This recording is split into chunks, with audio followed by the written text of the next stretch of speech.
create hope that there are still some people all around the world that defend the rights of people in Afghanistan. And I think at the top of everything, that's the most important element of my engagement in this kind of activities. First of all, I believe that all the Belarus opposition leaders, everybody who is, really keen about the fate, about the future of our country, is being really, really vocal about what's happening inside of the country within this last 3 years. Also, something that we are trying to really emphasize is that these authoritarian regimes not only want to have a stronger grip on power in their countries, they also want to colonize developed countries by paying journalists, politicians, business people, academics, to also undermine their democracy.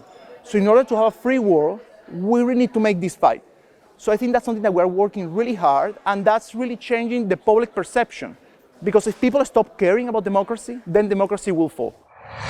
Well, we built up one of the largest movements for curiosity about these subjects. We have built a media company that now have more than 250 million views. We also provided internet access to thousands of people across the region. So my biggest pride, I would say, is the fact that we make people interested in these subjects that are, in most cases, are theoretical, and we actually are activating them now more in Iraq, in Tunisia, in Egypt, all over. Today, I don't even talk about corruption because I don't have to. There are people who literally immediately are aware of it. The moment they see something that is wrong, they take a picture of it, they post it on Facebook. I am the least outspoken person about corruption today, and this is how I measure success, this is how I measure impact. When you are no longer important, but the message is there and everybody is paying attention to it. The main impact of my efforts, of our efforts, it's especially the awareness of youth in the fight of freedom and for liberty. Because, my country, Congo or Africa, we are fighting to bring democracy. It's different with Europe, because Europe is fighting to keep it, but as we are fighting to create it. And if you want to create, you need to raise awareness of people and to bring them to that direction. And for me, the main impact is the awareness of youth to fight for freedom.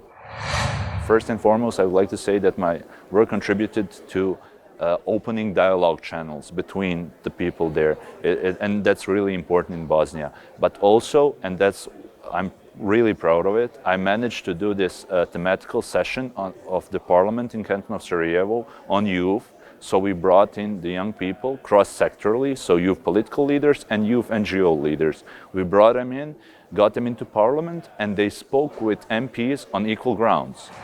I think for a lot of us, we have been working so hard to amplify the Hong Kong cause and then to elevate Hong Kong to be seen on the international stage. But I think for myself, I have really spent a lot of time and effort really to build coalitions with other oppressed communities. And over the past few years, we have built this very, very strong, impactful, and very powerful cross-movement coalition with the Tibetans, Uyghurs, Taiwanese, and Chinese dissidents who are also working to confront the Chinese Communist regime's oppressions against our communities and their aggressions throughout the world. And I think this is one of the most important things that I have achieved throughout my activism career.